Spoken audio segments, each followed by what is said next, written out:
a gente inicia aqui dando um bom dia ao Renan Santos. Obrigado por estar conosco no dia de hoje. Muito obrigado, eu agradeço demais a oportunidade, de verdade, me receber, sabendo todas as dificuldades que uma pré-candidatura nova tem e poder permitir que a gente troque uma ideia é um prazer enorme e uma honra enorme. Obrigado por receber.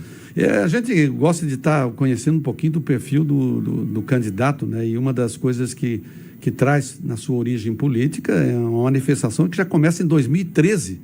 A gente vê uma movimentação fortíssima, começa lá com a questão da presidente, na oportunidade, ex-presidente Dilma Rousseff, e você começa com uma movimentação e que cria um corpo muito grande, somado a algumas lideranças, e que o Brasil ficou de olho, né? E não só no sentido, as pessoas, né, os anciões da política, mas também a classe nova, né? O pessoal mais novo que quer entender um pouquinho de que esse país precisa para poder, né, ter bons dias, porque nada mais importante a gente está trazendo aqui do que o político, o representante da população, ele tem que ter uma visão para dar qualidade de vida, né, para esse público, né, que é, no caso aqui, esse público mais novo. Isso tu chamou atenção, né? E esse histórico teu já nasce com um endereço, né? Já nasce em direção à transformação para a criação de um novo partido. Tu teve lá um pouquinho nessa trajetória, e depois tu pode estar trazendo os detalhes para nós. Teve uma aproximação num determinado momento com o PL, começou no PSDB, depois PL, e veio numa sequência. O que é que te levou, né? O grupo levou a pensar que no país tem que se pensar diferente para uma nova solução?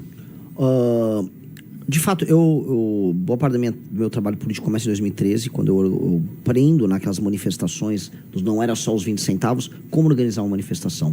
Em 14 eu monto o grupo político MBL, junto com o Kim Kataguiri e outras pessoas, e a gente toca as manifestações que derrubaram Dilma Rousseff. Eu começo minha atividade partidária, mesmo com a montagem desse partido, que é a missão, que era, todo mundo duvidava que a gente ia conseguir, né? Olha, o Renan... não vai dar certo, o Bolsonaro não conseguiu, você não vai conseguir também. Só que a gente tem uma militância jovem muito poderosa, e as pessoas ajudaram a coletar assinatura em todos os estados do Brasil. A gente bateu o recorde de assinatura coletada. Foi o partido que mais coletou assinaturas na história do Brasil. Foi o partido que conseguiu ser montado mais rápido, o único que conseguiu ser montado em todos os estados da federação. A gente bateu todos os recordes possíveis e fizemos isso com pouco dinheiro, mas usando muita tecnologia, que faz parte da nossa mentalidade. Quanto mais tecnologia você põe, menos dinheiro você põe. Então, quanto mais você usa a cabeça, menos você gasta o seu bolso. Então, a gente conseguiu fazer assim um partido. E aí, esse partido já rapidamente se coloca no jogo para 2026. O time falou, não, Renan, você tem que ser o candidato à presidência, porque você foi a liderança maior no processo de montagem de partido. E sou uma das lideranças tradicionais do nosso movimento.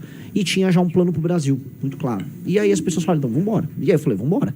E vem sendo uma experiência muito maluca, rodar todos os lugares que a gente está rodando, ver todos os problemas do Brasil, ver como o Brasil é diferente. Eu tomei um soco agora, que foi ir para o Maranhão e depois ir para Santa Catarina. São dois lugares completamente diferentes, duas situações completamente diferentes. Como conciliar isso? Aí eu tenho que começar a criar na cabeça soluções e entender, vamos dizer, como resolver cada coisa no Brasil, ela se dá de maneiras completamente distintas.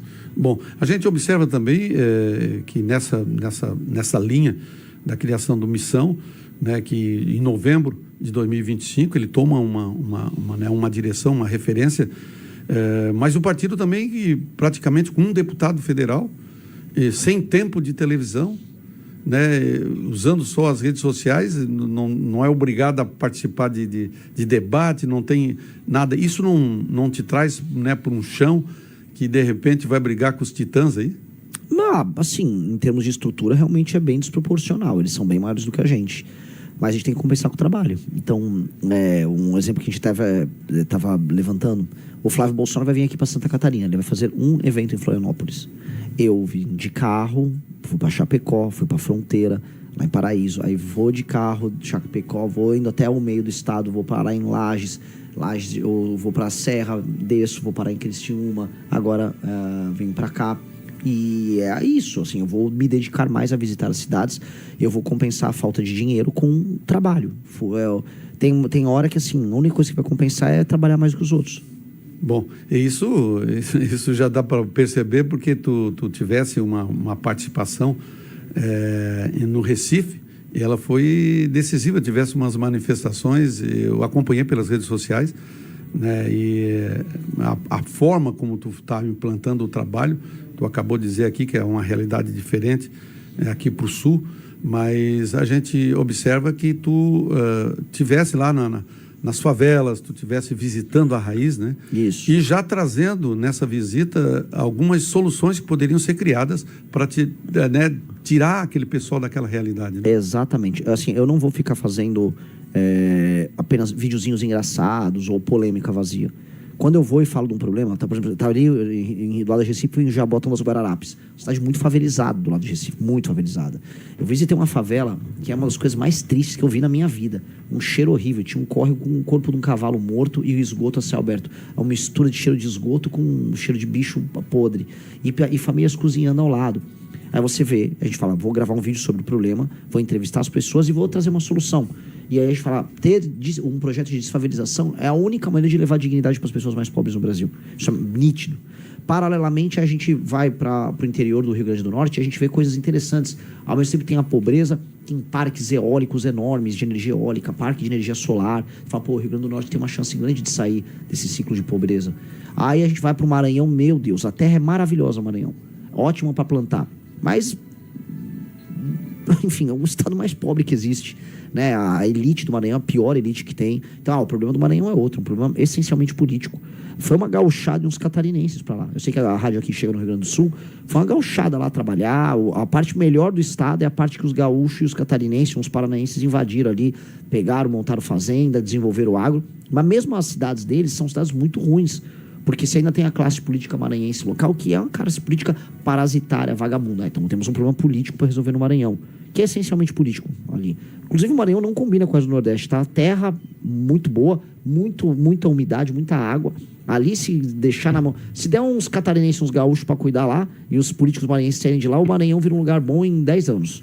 Mas o problema é que, assim, é pior receber uma bomba atômica do que ser administrado por um político do Maranhão. Então, cada lugar um problema e cada lugar uma solução. Bom, a questão teve a janela partidária até 4 de abril.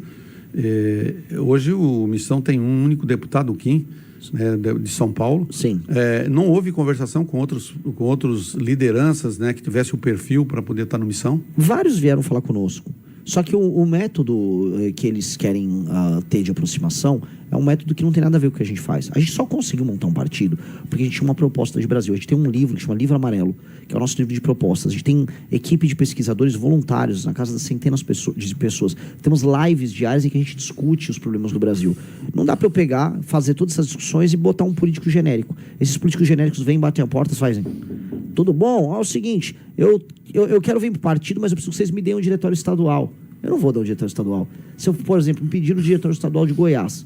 Em Goiás eu tive vários meninos, 18, 20 anos, que gastaram, assim, 1 ano e meio de trabalho coletando assinatura.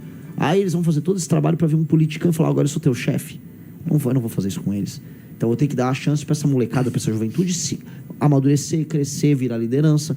É o que eu estou fazendo aqui em Santa Catarina. É uma meninada boa que está trabalhando, ótimas pessoas. Já temos um vereador ali de Joinville. E essas pessoas vão ganhando esse amadurecimento, porque essas pessoas, no pior momento em que a gente precisava coletar assinaturas, estiveram com a gente. Então eu não posso praticar aquela coisa típica do político brasileiro, que é ser um traidor. Eu não vou trair a nossa molecada. Então, nosso deputado é justamente o Kim Kataguiri, que é um dos fundadores do MBL.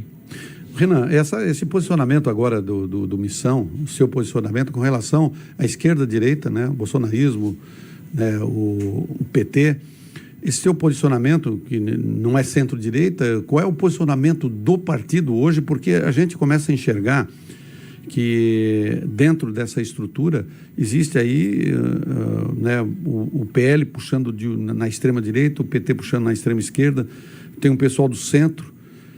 Aonde está a posição do Missão?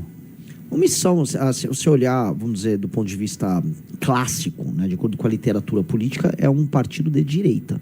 Defendemos lei e ordem, defendemos a ideia de soberania nacional, a ideia de perspectiva de um povo que tem uma história, defendemos o legado histórico que o Brasil tem, a história própria nossa, defendemos que o empreendedor, a pessoa que trabalha e produz, ela tem que ser protegida, e nós achamos que a riqueza ela é produzida majoritariamente através da iniciativa privada, do trabalho das pessoas e não através do Estado. Isso nos coloca à direita.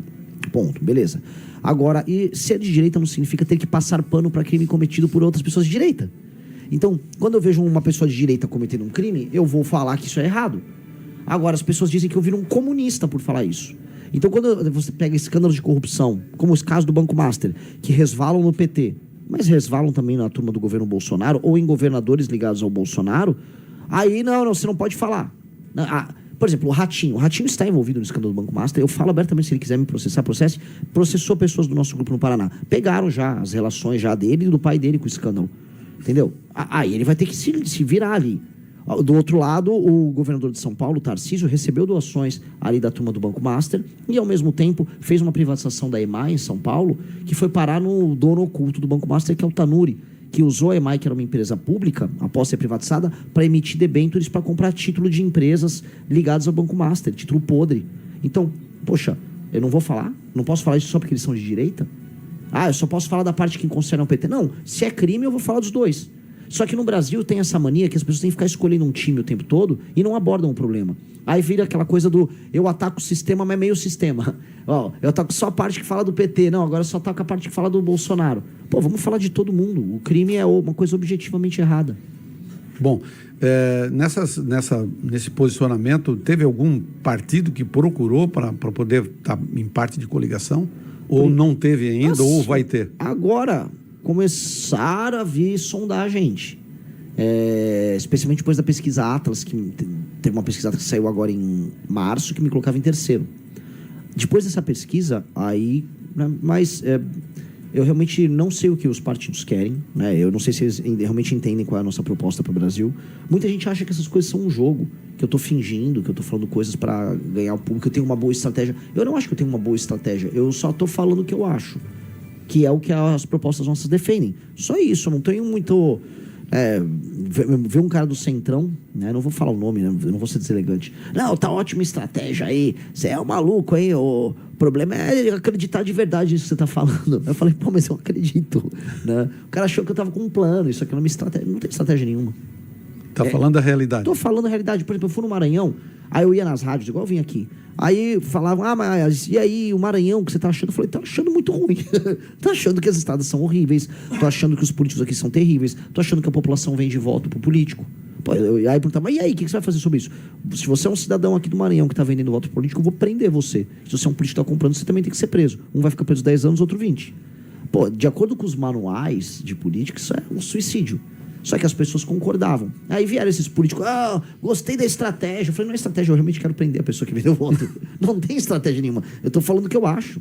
Bom, você falou da Atlas aqui, eu tenho aqui a pesquisa, em vários dos cenários construídos, que você fica em terceiro, né? Uhum. Só um cenário que você não fica é quando se é o segundo, o terceiro, o quarto, deixa eu ver, o primeiro, o segundo, o terceiro é quando entra o Tarcísio. Isso. Mas é um cenário que não vai acontecer, né? Então, desses 5 aqui, você aparece todo ele em terceiro. Entre 4,5% e 5%, 5 e alguma coisa também, 4,6% e aí por diante.